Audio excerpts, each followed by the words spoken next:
اللهم صل علی سیدنا محمد عبدک ورسولک وعلی المؤمنین والمؤمنات والمسلمین والمسلمات اعوذ باللہ من الشیطان الرجیم بسم اللہ الرحمن الرحیم الصلاۃ والسلام علیک سید المرسلین اما بعد فاعوذ باللہ من الشیطان الرجیم بسم اللہ الرحمن الرحیم لا الہ الا اللہ مالک الحق المبین محمد رسول اللہ صادق والامین۔ کتاب کا نام ہے زبدۃ-ال-آسار، تالیف ہے شیخ عبدالحق محدث دہلوی رحمۃ اللہ علیہ کی۔ اس میں غوث-اعظم کی زندگی کے کوائف کے بارے میں وہ لکھتے ہیں: صاحب بہجت الاسرار حضرت غوث-اعظم کی ولادت بسعادت رمضان مبارک 471 ہجری کی چاند رات قصبہ جیلان علاقہ جیل ہونا تحریر کرتے ہیں۔ جیل تبرستان سے کچھ آگے بحیرہ اخضر کے قریب کے علاقے کا نام ہے۔ آپ رضی اللہ تعالی عنہ والد کی طرف سے حسنی اور والدہ کی طرف سے حسینی سید ہیں، یعنی آپ نجیب الطرفین سید ہیں۔ آپ رضی اللہ کے والد ماجد حضرت سید ابو صالح ولی کامل تھے، وہ بھی، اور جنگ و جہاد سے بہت انس رکھتے تھے، اس لیے ان کو جنگی دوست بھی کہا جاتا تھا۔ حضرت غوث-اعظم کے نانا بزرگوار سید عبداللہ سومئی رضی اللہ عنہ بھی جیلان کے مشہور مشائخ و رؤسا میں سے تھے۔ ان کے والدین کے بارے میں لکھا جاتا ہے، کہتے ہیں کہ غفوان شباب میں یعنی کہ جوانی میں سید ابو صالح جو کہ حضرت غوث-اعظم رحمۃ اللہ علیہ کے والد ہیں، بسلسلہ ریاضت ایک دریا کے کنارے جا رہے تھے اور کئی روز سے کچھ نہیں کھایا تھا۔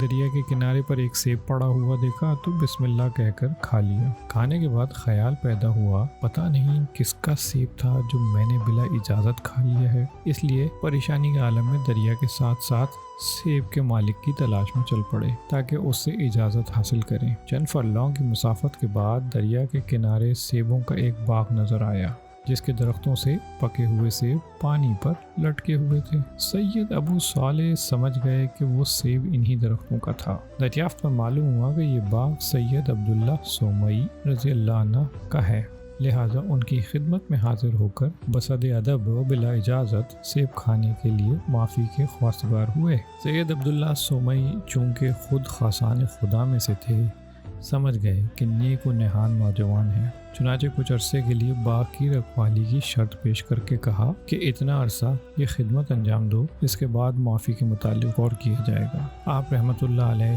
یعنی کہ آپ کے والد ابو صالح نے رضائے الہی کی خاطر یہ خدمت منظور کر کے نہایت دیانتداری سے وقت معین تک اسے انجام دیا اور پھر حاضر خدمت ہو کر معافی کے طلبگار ہوئے۔ سید عبداللہ سومئی رحمۃ اللہ علیہ نے فرمایا، ایک شرط اور باقی ہے، وہ یہ کہ میری ایک لڑکی آنکھوں سے اندھی، کانوں سے بہری، ہاتھوں سے لجی اور پاؤں سے لنگڑی ہے، اسے نکاح میں قبول کر لو تو بلا اجازت سیب کھانے کی معافی دے دی جائے گی۔ حضرت ابو صالح رحمۃ اللہ علیہ نے قبول کر لیا اور بعد نکاح جب اپنی بیوی کو ان تمام ظاہری عیوب سے مبرہ ہونے کے ساتھ ساتھ حسن ظاہری سے بھی متصف پایا تو خیال گزرا کہ یہ کوئی اور لڑکی ہے، اور غلطی کے خیال سے بحال پریشانی گھر سے باہر نکل آئے۔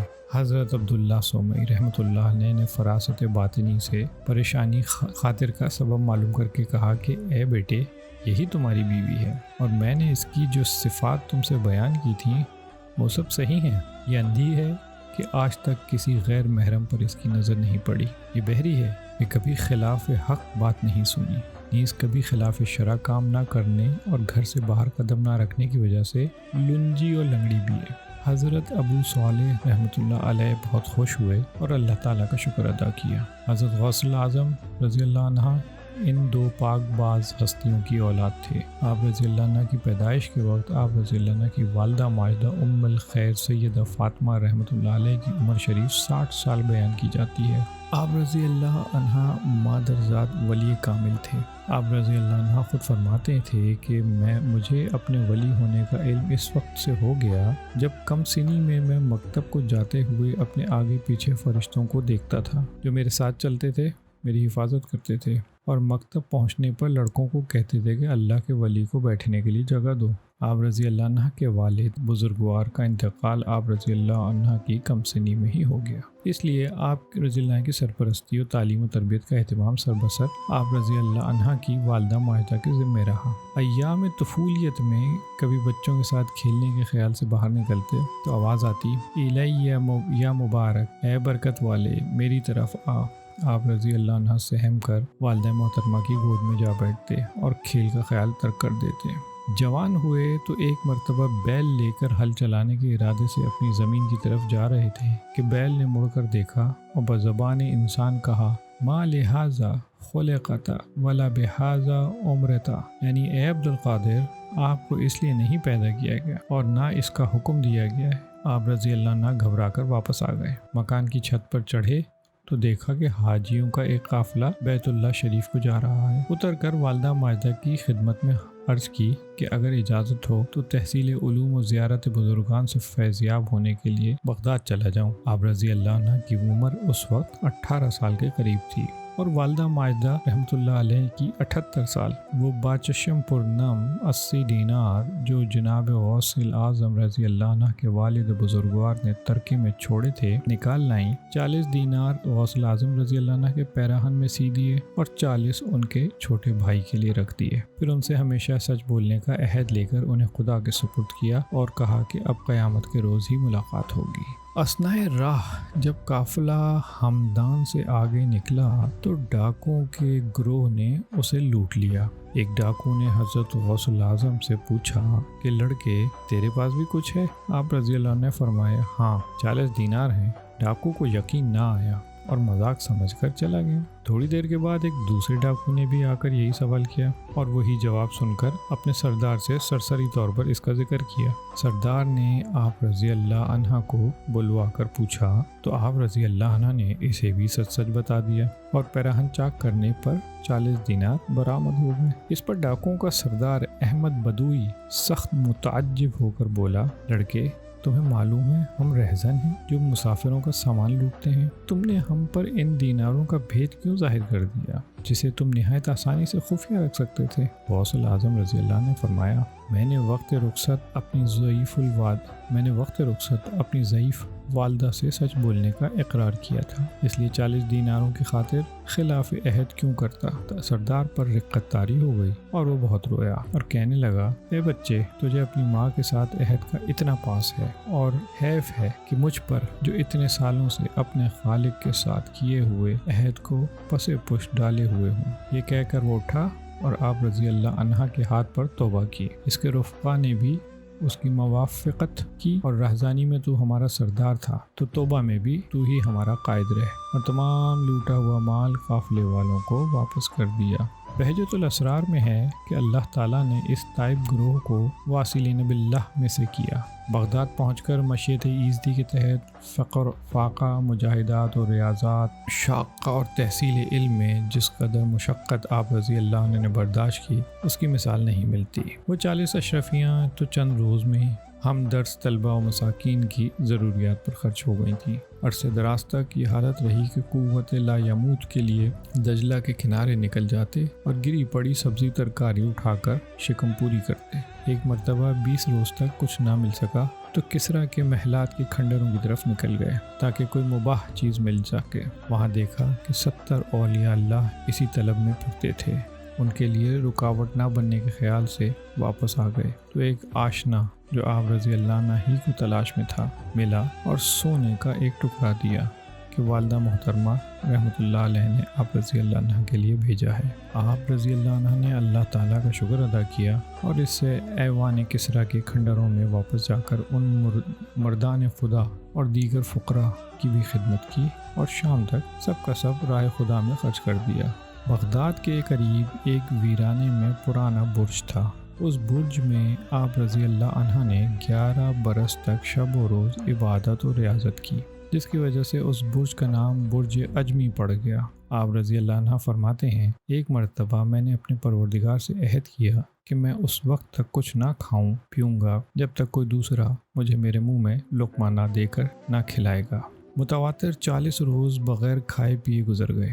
40 دن کے بعد ایک شخص آیا اور کھانا میرے سامنے رکھ کر چلا گیا۔ بھوک کی شدت کی وجہ سے میرے نفس نے چاہا کہ کھانا کھا لے، لیکن میں نے اس کی طرف متعلق توجہ نہ کی اور نفس الجو الجو یعنی ہائے بھوک پکارتا رہا۔ اسی اثناء میں حضرت شیخ ابو سعید مخزومی رحمۃ اللہ علیہ ادھر سے گزرے اور فراست باطنی سے اس شور پر آگاہ ہو کر قریب تشریف لائے اور مجھ سے پوچھا، اے عبد القادر، یہ شور کیسا ہے؟ میں نے کہا، یہ اضطراب نفس ہے، مگر روح یاد الہی میں مطمئن ہے۔ انہوں نے فرمایا، میرے غریب خانے پر چلو، اور یہ کہہ کر چلے گئے۔ میں نے دل میں کہا، جب تک یہاں سے کوئی خود نہ لے جائے گا اس وقت تک نہ جاؤں گا۔ ابھی اسی خیال میں تھا کہ خضر علیہ السلام تشریف لائے اور مجھے حضرت ابو سعید رحمۃ اللہ علیہ کے مکان پر لے گئے، جہاں دروازے پہ شیخ ابو سعید کھڑے انتظار کر رہے تھے۔ مجھے دیکھ کر فرمایا، عبد القادر، کیا میرا کہنا کافی نہ تھا کہ خضر علیہ السلام کے کہنے کی ضرورت پڑی؟ یہ کہہ کر مجھے گھر میں لے گئے اور اپنے ہاتھ سے میرے منہ میں لقمے ڈال کر کھانا کھلایا۔ اس دوران دنیاوی اور شیطانی طاقتیں بھی غافل نہیں رہی تھیں۔ ایک رات متذکرہ بالا کھنڈروں میں دنیا اپنی مثالی صورت میں آراستہ و پیراستہ ہو کر آپ کی تمام تر دلکشیوں اور دلربائیوں کے ساتھ آپ رضی اللہ عنہ کے سامنے آئی اور یاد الہی سے غافل کرنا چاہا، مگر آپ رضی اللہ عنہ نے اپنے جد اعلیٰ مولا کائنات سیدنا علی کرم اللہ وجہ الکریم کی سنت کی پیروی میں فرمایا، مجھ سے دور رہ کہ میں تجھے 3 طلاق دے چکا ہوں۔ ایک دفعہ ابلیس آپ رضی اللہ عنہ کے پاس آیا اور کہا کہ آپ رضی اللہ عنہ نے مجھے اور میرے اتباع کو بہت تکلیف دی ہے، اس لیے میں آیا ہوں کہ آپ رضی اللہ عنہ کی خدمت میں اور تابعداری میں رہوں۔ ابھی وہ بات کر ہی رہا تھا کہ ایک ہاتھ غیب سے نمودار ہوا اور اسے زمین میں دھنسا دیا۔ ایک دوسرے موقع پر پردہ نیزہ آتشی سے مسلح ہو کر آیا تو غیب سے ایک شمشیر برہنہ آپ رضی اللہ عنہ کے ہاتھ میں آ گئی، جسے دیکھتے ہی وہ بھاگ گیا۔ اسی طرح ایک رات جب کہ آپ رضی اللہ عنہ عراق کے ایک بے آب و گیا صحرا میں مصروف عبادت تھے، آپ رضی اللہ عنہ کو ایک روشنی نظر آئی جس نے تمام آسمان کو منور کر دیا، اور اس میں سے آواز آئی، اے عبد القادر، میں تیرا پروردگار ہوں اور تیری عبادت سے راضی ہو کر تجھے اپنی عبادت کی تکلیف سے آزاد کرتا ہوں۔ حضرت غوث-ے-اعظم رضی اللہ عنہ فرماتے ہیں، میں نے اپنے ظاہری و باطنی علوم میں نگاہ کی تو کہیں اس صورت کا جواز نظر نہ آیا، اور میں نے خیال کیا کہ حضرت صلی اللہ علیہ وآلہ وسلم باوجود اس علوم مرتبط کے عمر بھر عبادت کے مکلف و پابند رہے، ان کو عبادت کی تکلیف سے معافی نہ ملی تو اور کوئی کیوں کر اس سے آزاد ہو سکتا ہے؟